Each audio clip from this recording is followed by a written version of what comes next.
Hi, I'm Regine Basha. And I'm Nathalie Basha. Today on Kitchen Radio, we're thrilled to be broadcasting from the kitchen of the Sephardic Spice Girls, who are Rachel Chef and Sharon Gompertz. Rachel comes from a Spanish Moroccan family, and Sharon comes from an Iraqi Jewish family, and they have known each other literally since high school. Together, they cook the Jewish dishes from their cultural heritage, and they teach cooking classes at the Sephardic Cultural Center in LA, and they teach to scores of fans on social media as well. They have a really fun and active Instagram account that's at Sephardic Spice Girls, and they generously list all of their amazing recipes on this website, sephardicspicegirls.com.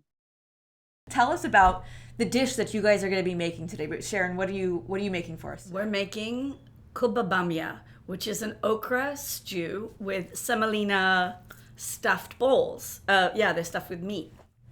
And Rachel, what are you making? I'm making Biscochos, which is really an ancient cookie. It's a little ring or a bracelet. In Spain, they call them bracelets. And you can make them with cinnamon sugar on top or sesame seeds. Sesame seeds is the traditional. And then in some parts of the world, they'll make them with fennel seed. And so is that a traditional Spanish or Sephardic cookie? It's definitely Sephardic. Originated from Spain. My husband's family is from Rhodes, and it's very common from the community in Rhodes. The Moroccans make a similar one, but I've learned his mother's recipe. And the Kubba Bamia that you're making, Sharon, that's like traditional.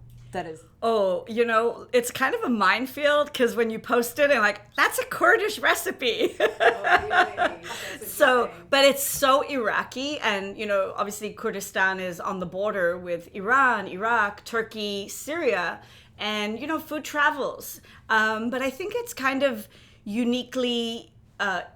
I don't know. It's my grandmother's from the south of Iraq, and it's she just made it. It's our family dish, and I'm not stealing it from anybody. I promise. You said that your family's from the south of Iraq. Is that Basra or no? Yeah. Can you tell us a bit more? I'll tell you a little bit more. My grandfather is from Baghdad. My mother's father, and he was sent by the Iraqi government to teach in a little village which is between Basra and Amara. It's called Azer, and that's where the Prophet Ezra is buried. Not exactly, for sure, my mother will kill me for saying this, but they say that the tomb itself dates to the year 1000, whatever. I heard there's still a guard, by the way, Oh, sitting yes. by that prophet's grave. The same guard that knows my family. Wow. Yeah, Really? He was a young boy when they left. And so she's from Azer, my grandmother, and but the recipes are similar. Like my father's family is also from Baghdad, and the recipes are similar. Every chef has her own hand, her own way of doing the flavors. Yeah, our family is from Basra and Baghdad. Yeah, right? yeah. They started in Basra, but then they moved to Baghdad. And Kubba Bamia has been a main staple. It too. So do you eat it with butternut squash in yours? No, never I think heard my of that. grandmother I just think it's your grandmother, right? I love it, and the flavors go so well together. I can only imagine. We'll have to try it soon. So Rachel, your history is really interesting too. Your family is from Morocco. Originally, back before 500 the years. Inquisition, Yeah. Spanish Inquisition, when there was the migration of all the Jews that left Spain and went to Morocco because it was right across the ocean. My ancestors went and settled in a port city in Morocco called Larache, a very small port city, an important city but very small, and that's where both my parents, my great-grandparents, my parents are from. When it comes to the dishes that you guys are making today, for each of you, do these have ties to any particular aspect of Jewish family home life? Like, do you make this for Shabbat? Is it for the high holidays? Like, where do these dishes fall in for you? Kubba Bamia was like Friday night. It was Chagim, like, any special occasion. My grandmother had to have Kubba Bamia. And it's just an iconic food. And my mom, Regine was telling us that she didn't really start being interested in these recipes till later. And it's the same with me. And my mom also didn't bother making it because as long as my grandmother was alive, she didn't need to make it. So my mother makes it now for her grandchildren. And I only started making it because Rachel made me. She's like, "You gotta do it." Oh, good for you, Rachel. With our, Sephardic spice. And the crazy thing is that we stood here in my kitchen on a Sunday morning and, I had the recipe from my cousin. I had the recipe from my mom. Like everyone had their version. My cousin sat with my grandmother and wrote it down as she was making it. And I sat in my grandmother's kitchen. My mother worked, and I sat in my grandmother's kitchen as a little girl. And as we stood there in the kitchen, and it was as though my hands knew what to do without my brain even telling them what to do. It was just like already imprinted in my hands how to make these bowls. It's not easy because they have to be thin, they can't be too thick, and they have to be strong enough that they don't fall apart when you put them in the stew. So it's really fascinating how food is in our DNA. Absolutely. Yeah. For me, tea is just really part of Sephardic life, tea time, whether it's in the afternoon or after dinner. My family loves tea, so almost always we make mint tea after dinner. And when my kids were little, my mother-in-law would make biscochos constantly for us. I always had a big jar in the kitchen. That was something, for my kids, it was just like comfort. Their grandma made them these special cookies and they loved it. And then when they got a little older and my mother-in-law stopped making them, I said, okay, I need to get on board here. Through your guys' work, do you ever find that people are surprised that there are Jewish cultures and foods and like a rich Jewish culture and food culture in Arab countries? Yes, absolutely. We do get messages like, wow, I didn't know this and that. People are surprised. They don't understand that we're the same, basically. A lot of my recipes are Arabic recipes, but with a Jewish twist on them. Of course, we don't use butter and, we use maybe less spice or a different spice. But, we were neighbors. And so we have similar. Yes, it's true. Similar. Especially recipes. The Moroccan kitchen. Mm-hmm. It really borrows a lot, like the culture, the Moroccan kitchen, the spices and the, right. And, and it's nice because my kids, Sharon's daughters, my sons, my daughter, everybody loves to cook, and maybe because they see us do so much and we try to get them in the kitchen to help us. So it's nice that it's going to be carried forward. I ask because sometimes when I tell people that I am Iraqi Jewish, some people look at me like, how is that possible? Right. How are you both Iraqi and Jewish? Yeah. And then, I'm like, well, there's, there was a Jewish population really in every Arab country, really. Mm-hmm. It's one of the things that surprised me the most, speaking about whether like Kubba Bamia was made in Iraq, outside of Jewish families. I never knew this story at all. I always thought this was like my mother's food, or my grandmother's food. And then one day, the first time I went to Turkey and I went to Istanbul, I'm in a restaurant and I see Bamia on the menu. Not Kubba Bamia, but just Bamia. Okra. And I'm like, how is this possible? They know my mother's dish, what is that? And then I'm like, oh, the Ottomans, oh my gosh. And so, that whole breadth of, they call it Bamia, like where else is it called Bamia? I mean, it just opened up so many questions for me. Yeah. And then the fact that Kubba is also, shared. There's different kubbas, there's different... But the Syrians, they have their kibbe, like that torpedo kibbe. They think they're so cool. The Iraqis, they have like kubba every which way. We have it with burghul, and we have this same kubba that we make with the bamia, the okra stew. We also do it with beets. The beet soup and Kubba shwanda.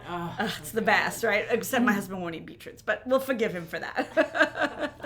Can you describe, is there a flavor profile that is kind of characteristic of Iraqi food that you can use to describe it? You know what's interesting? Like when I think of like my grandmother's cooking, like everything started with fried onions and tomatoes. And I'm like, well, what did they do in Iraq? tomatoes have only been on the scene for 500 years. What were they eating before? But for me, like anything in a tomato, like stew, soup kind of thing is just So true. so Iraqi to Even me. the rice has a lot of tomato. Yes, in it, right? yeah, like that orange red rice, Yeah. you know, is That's delicious. true. Yeah. What about you, Rachel, for Moroccan profile? Yeah, I mean, a lot of spice and garlic. And that's what I think about. A lot of garlic, peppers, tomatoes, a lot of fresh vegetables. Yeah. Definitely. And it just might be because the Mediterranean cuisine, a lot of olive oil, olives. I want to interject with that too, because I think this is true of both Iraqi and Moroccan, but there's also a very sweet and sour profile, right? Absolutely. Absolutely. For both. Yeah. I mean, Moroccans are huge on sweets. A lot of marzipan, a lot of sugar, just tons of sugar. But right? Honey. And Yeah, but she's talking about like jams. But she's talking about like the stewed fruit that you put like with Right. your So- couscous and So, like for the holidays, I always make a dish which is a lot of caramelized onions with raisins, prunes, and chopped up apricots. And you simmer that with a little bit of orange juice, and you simmer it for hours until it's super soft, like almost like a jam. And you serve it with lamb or chicken, with couscous, and that's where you get the sweet. Well, I mean, let's talk about your social, because you guys are very active on social media, and of course, Instagram is how we connect with people abroad and next door and across the world. Unbelievable. So, how did you guys start it? We started writing this column every week for the Jewish Journal, and we were doing all the work of taking the photos and writing the recipes, and so Instagram is just such a wonderful way to share it with so many people Right. all over the So world. we started our Instagram, and slowly, like, it just kind of propelled, and just the messages. We just got incredible messages, support, people like loving us because we're home cooks. We're not faking like that we're chefs. We're not, even though my last name is Chef. But, we're home cooks and we don't claim to be anything else. So people love that. But I have to say, I mean, the way you write about the dishes that you make are really well researched pieces, and really like you go very deep into the history of the food, the connective tissue between this dish and other dishes in your past, and in Morocco or in Iraq. I think it's like a history project. Right. That's how I responded And I think that's to it. part of the Sephardic educational part that we started, and we feel like we need to educate people, like, who are we, where do we come from, what is this food you eat, so we love doing that part of it. And it's so important to tell stories. So important to tell the stories that that would be lost. My family moved from Iraq, they moved to Israel, and then from Israel they moved to Australia, and now we live in Los Angeles. And you lose the stories if you don't tell them. And I have 3 daughters. Rachel has a daughter. She has a son who actually works as a chef, and a daughter-in-law who loves her recipes. And the fact that it's all written down is just such an amazing thing. Even if we only did it for our kids, it would be enough. So we had this one woman that she would like everything, but never comment. I would see that she was every single post she would like it, and I'm like, who is this person? And then all of a sudden we saw on Hey Alma, right? Mm-hmm. She wrote a story how our Sephardic Spice Girls connected her to her Jewish, she's half Sephardic, half Ashkenazi, and how we just connected her to every Jewish holiday. And she just wrote this crazy story. Incredible. Yeah. And it was picked up by the Jerusalem Post. It was picked up by Jewish Telegraphic Agency. And I was like, oh my God. It was so incredible that someone Yeah, and that's just someone that we found out about. And so there's a lot of people that we don't know about, but we do get at least a couple times a week, we'll get a message. Thank you so much for awakening, all my memories, or, this is my grandmother. Oh my God, my mother used to make this as a child. I never thought I'd see it. Thank you for the recipe. I'm going to try it. It's so funny because everybody on Instagram is young and, Yeah. and we're like, well, okay.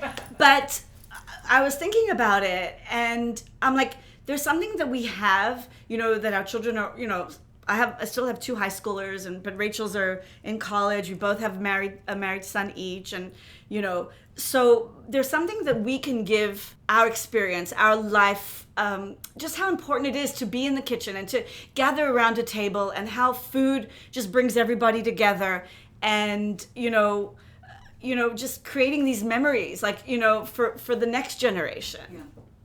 You can find Rachel and Sharon on social media through their handle @Sephardic Spice Girls. Thanks for listening, and join us again next time on Kitchen Radio.